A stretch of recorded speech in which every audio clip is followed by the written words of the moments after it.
और जब आए थे तो ऐसे ही आप लोगों से मुलाकात होती थी, और जब कैंपेनिंग की शुरुआत हुई थी तो सारे ये कहते थे कि भाई यहां से, गुजरात से कुछ नहीं निकलने वाला है। पूरा देश ये कहता था कि आप लोग बिना मतलब गुजरात जा रहे हो। कई लोग तो मुझे अंदर ही अंदर ये कहते थे कि भाई तेरा तो कैरियर यहां से चौपट हो जाएगा। लेकिन आप देखो, गुजरात की जनता ने आपके 6 महीने के कैंपेन में 5 सीटें दी थी, 13% वोट दिए थे, 40 लाख लोगों ने आपको वोट दिया था। ये कम नहीं होता है, कम नहीं होता है। ऐसे राज्य में जहां पे भारतीय जनता पार्टी पूरी तरीके से कब्जा करके बैठी है, ऊपर से लेके नीचे तक, ऐसे राज्य में अगर जनता आपको 5 सीटें दे रही है और 35 सीटों पे आप दूसरे नंबर पे आए, तो इसका सीधा सीधा संकेत था कि गुजरात बदलाव के लिए तैयार है। 5 सीटें जिसमें से मिली, उसमें से 1 सीट आपके चैतर वसावा जी की भी आई थी। पूरा अगर आप कैंपेन को देखोगे तो आदिवासी समाज ने, पूरे आदिवासी समाज ने जिस तरीके से आगे बढ़कर आम आदमी पार्टी को अपनाया था, अपना बनाया था, वो अद्भुत था। वो अद्भुत था।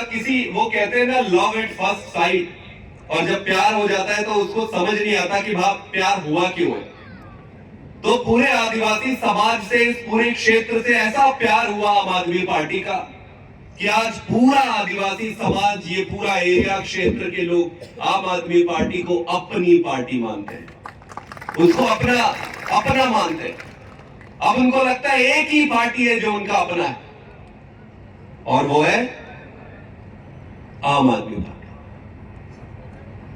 आपने आम आदमी पार्टी को अपनाया, लेकिन जब चैतर भाई के ऊपर अन्याय हुआ, उसके ऊपर पुलिस ने, भाजपा ने जो भी अन्याय किए, उनको जेल में डाले, उस समय भी आपने जिस तरीके से एक साथ खड़े होकर चैतर भाई का साथ दिया, सच्चाई का साथ दिया, इसके लिए भी मैं आम आदमी पार्टी की तरफ से आप सबका आभारी हूं।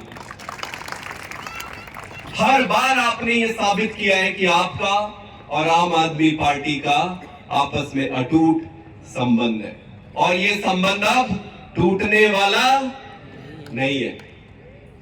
चैतर भाई को जिस तरीके से आपने समर्थन दिया, एक व्यक्ति जिसके ऊपर इस देश की इतनी पावरफुल ताकत, नरेंद्र मोदी जी बैठे उधर केंद्र में, यहां पर आपकी राज्य की सरकार बैठी, इतनी बड़ी बड़ी ताकतें जब एक आदमी को तोड़ने के लिए आई, तो आदिवासी समाज ने बोला कि खबरदार हमारे बेटे को हाथ लगाया तो।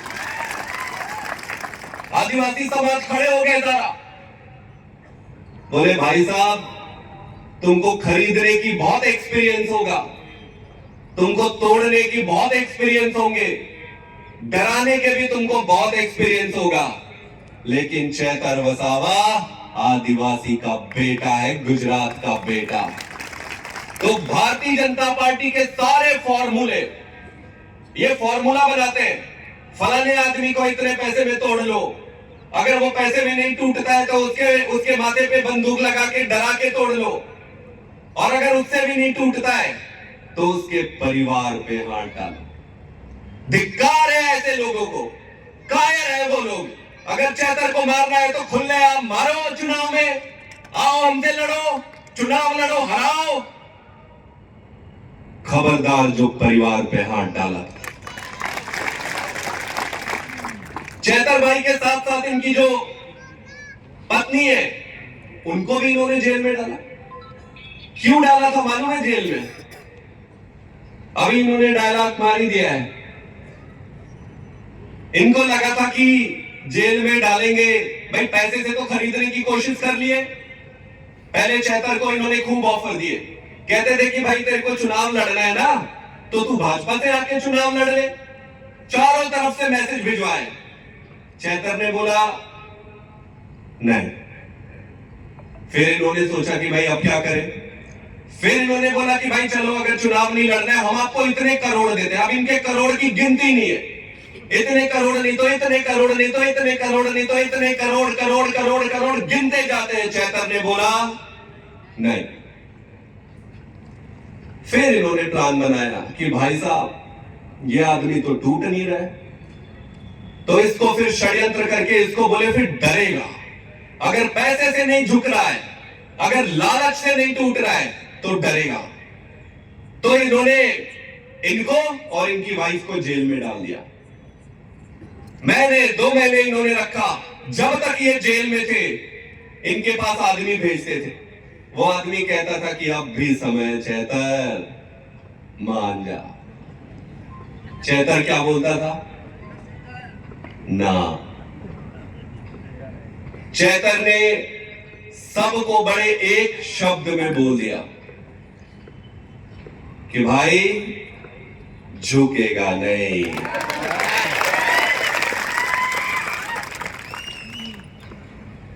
ये क्यों कर रहे थे चैतर के साथ ऐसा? इस दुनिया में बहुत सारे, इनको क्या लेना देना था इससे? इनको ये पता चल गया था कि चैतर वसावा चुनाव लड़ेगा लोकसभा का। जिस दिन इनको पता चला कि चैतर वसावा चुनाव लड़ेगा, उसी दिन से इन्होंने अपनी प्लानिंग, अपनी तैयारी शुरू कर दी। जैसे जैसे चुनाव आते गया पास, इन्होंने अपने प्लानिंग को एग्जीक्यूट करना शुरू किया।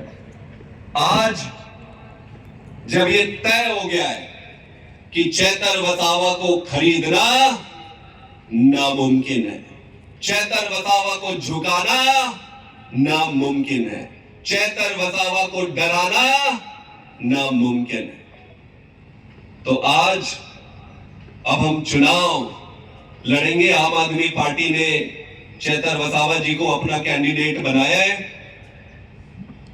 इनको लेकर आगे लेकर चुनाव लड़ेंगे।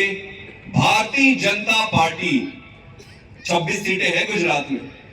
गुजरात की 26 सीटों में वो एक ही सीट पे जान लगाने वाले। और किस सीट पे वो लगाएंगे जान? इनको इनके जो ऊपर वाले हैं, जो इनके बड़े नेता हैं, उनके तरफ से ऑर्डर आएगा कि जो मर्जी करो, जो मर्जी करो, लेकिन भरूच की सीट आम आदमी पार्टी को नहीं जानी चाहिए। लेकिन आदिवासी समाज के भाई, भरूच की जनता, गुजरात की जनता ने भी एक संघर्ष और संकल्प लिया है कि इस बार तो चैतर ही जीतेगा।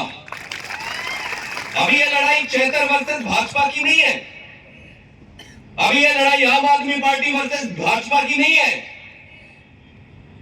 अभी ये लड़ाई भरूच की जनता, आदिवासी समाज वर्सेस भारतीय जनता पार्टी की है। और जब भी कोई समाज से टकराता है, जब भी कोई आदिवासी समाज से टकराता है, चूर चूर हो जाता है। तो भारतीय जनता पार्टी ने गुजरात के लिए किया क्या है इतने सालों में?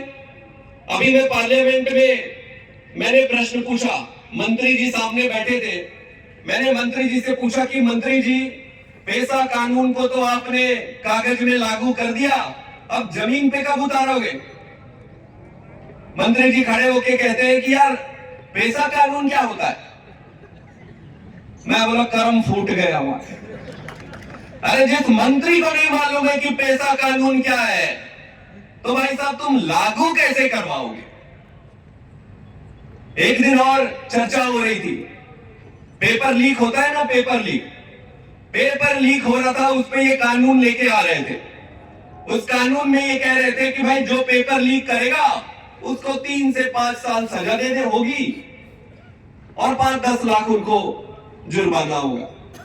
आपको लगता है कि जो असली में पेपर लीक करवाता है वो कभी पकड़ा जाएगा? आपको लगता है कि इसका असली खिलाड़ी पकड़ा जाएगा?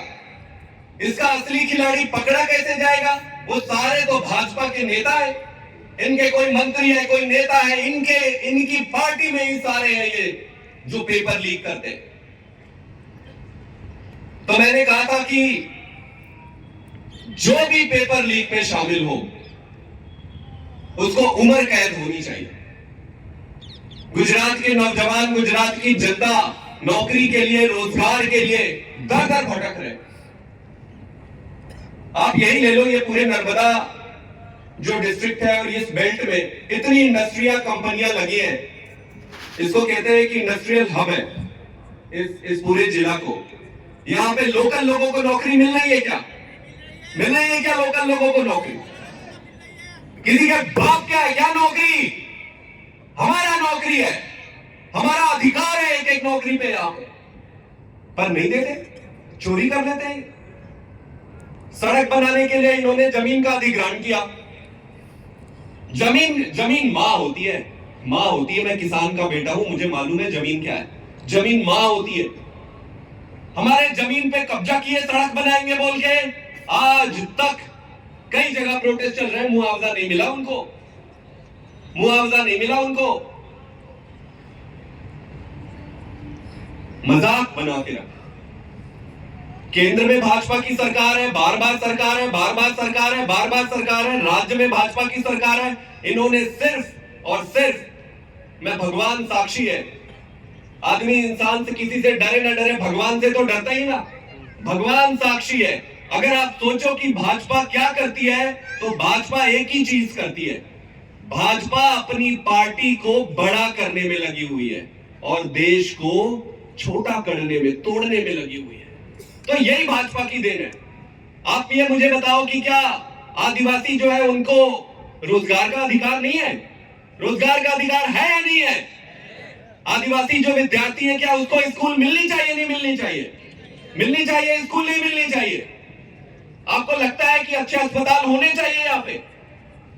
ये हमारा अधिकार है। हम अच्छा अस्पताल हमारा अधिकार है, रोजगार हमारा अधिकार है, और सबसे बड़ी चीज मान सम्मान हमारा अधिकार है। किसी के बाप की ठेकेदारी नहीं है ये। इतने साल हो गए। आज जब चेतर वसावा एक leader, son of the soil, बहुत बहुत विरले होते हैं ऐसे लीडर जो अपने जमीन की मिट्टी से तैयार होते हैं और तैयार होकर आगे बढ़ते हैं। आज जब ये लीडर बन के निकल रहा है तो उनकी एक ही आस्था है कि कैसे भी करके चेतर वसावा को रोक लो, चेतर वसावा को तोड़ दो। दोस्तों, भारतीय जनता पार्टी जो मर्जी कर ले, जो मर्जी कर ले, लेकिन इस बार आम आदमी पार्टी भरूच की सीट इंडिया अलायंस के साथ मिलकर लड़ेगी और ये सीट जीतेगी। लेकिन एक चीज मैं आप सबसे कहना चाहता हूं कि सपने देखना अच्छी बात है, लेकिन जब तक आप उस सपने को साकार करने के लिए अपना सब कुछ दांव पे नहीं लगा देते, तब तक वो सपना सच नहीं होता है, कागजों में रह जाता है। तो अगर आप सपना देख रहे हो, अगर आप सपना देख रहे हो कि आदिवासी भाइयों के मान सम्मान के लिए, आदिवासी समाज के लिए, गुजरात के सम्मान के लिए भरूच को अगर जीतना है लोकसभा को, तो हम सबको प्रतिज्ञा लेनी पड़ेगी। हम सबको प्रतिज्ञा लेनी पड़ेगी। हम सबको काम करना पड़ेगा। ऐसे नहीं होगा कि चलो सपने देख लिए और सपने ऑटोमेटिक, हम तो सच्चाई पे है, भगवान से प्रार्थना कर लिए, सपने देख लिए तो जीत जाएंगे ना। सपने को साकार करने के लिए दिन रात, दिन रात, दिन रात, दिन रात, दिन रात मेहनत करना पड़ेगा। क्या आप सारे तैयार हो मेहनत करने के लिए? क्या आपको लगता है कि मेहनत करनी चाहिए? बिना मेहनत के कुछ भी आने वाला नहीं है। मैं आपसे एक चीज मांगता हूं आज, क्या आप भरूच लोकसभा जीतना चाहते हो? क्या आप जीतना चाहते हो? मुझे तो लग नहीं रहा आपकी आवाज सुन। क्या आप भरूच लोकसभा जीतना चाहते हो? क्या आप भरूच लोकसभा जीतना चाहते हो? आप मुझे अपने आने वाले 2 महीने का समय दे दो। आप मुझे आने वाले समय का 2 महीने दे दो, मैं आपको भरूच लोकसभा सीट दे दूंगा। मैं आपसे पूछना चाहता हूं, क्या आप अपने आने वाले 2 महीने मुझे दे सकते हो? क्या आप आने वाला 2 महीना चेतर भाई को दे सकते हो? क्या आदिवासी समाज के सम्मान के लिए, भरूच के सम्मान के लिए 2 महीना दे सकते हो? जिसके अंदर में आग हो वही कहे, जिसके अंदर में आग लगी हो इस देश को बदलने के लिए वही कहे। क्या अपना 2 महीना मुझे दे सकते हो? फिर ठीक। सपने ऐसे पूरे नहीं होंगे, सपने ऐसे पूरे नहीं होंगे। माथे से पसीने की जगह खून जब तक ना टपके तब तक कोई बड़ी चीज प्राप्त नहीं होती। मैं आप सबसे आपका समय मांगने आया हूं कि ये लड़ाई कोई एक विधानसभा, एक लोकसभा की लड़ाई नहीं है, एक आदमी की लड़ाई नहीं है। ये लड़ाई बहुत बड़ी है। ये लड़ाई भरूच लोकसभा सीट को देश ही नहीं पूरी दुनिया देखेगी कि मैं आज आपको वादा करके जाता हूं, मैं आपको एक वादा करके जाता हूं, हम भरूच लोकसभा ऐसे लड़ेंगे, ऐसा चुनाव लड़ेंगे कि भारतीय जनता पार्टी को सपने में भी बार बार उठ के पानी पीना पड़ेगा कि भाई साहब किससे पाला पड़ा है। लेकिन मुझे आपका साथ चाहिए। आप सबने वादा किया है कि आप सब साथ दोगे। अगर हम जीतने के लिए तय कर चुके हैं तो मैं आपसे एक चीज मांगता हूं। आज जितने भी लीडर यहां पर आए हैं, आप सबको 10-10 गांव की जिम्मेदारी देंगे। कितने गांव की? आप लोगों की टीम बनाएंगे और टीम बना के कितने गांव की जिम्मेदारी देंगे? 10। बस। कितने गांव? किसी को लगता होगा मनोज भाई को कितने गांव की जिम्मेदारी देंगे? 10। कितने? प्रवीण राम जी को कितने गांव की जिम्मेदारी देंगे? मैडम बैठी है, उनको कितने गांव की देंगे? कितने गांव? बस। एक एक टीम को सिर्फ 10 गांव की जिम्मेदारी उठानी पड़ेगी। आप मुझे 10 गांव जीत के दे दो, लोकसभा मैं आपको जीत के दे दूंगा। अभी सोचना ही नहीं है कि यहां क्या करूं, वहां क्या करूं, कोई नहीं। सिर्फ आप सबकी टीम बनाएंगे, टीम बना के हर टीम को 10-10 गांव की जिम्मेदारी देंगे। आपको जो 10 गांव मिलेंगे, आपको अर्जुन के जैसे उन 10 गांव पे ही फोकस करनी पड़ेगी। सारी चीजें उन 10 गांव में। आप बाकी जगह का चिंता मत करो, आप दूसरे गांव का चिंता मत करो। जिसको वो 10 गांव मिला है वो अपना संभाल लेगा। आपको उस 10 गांव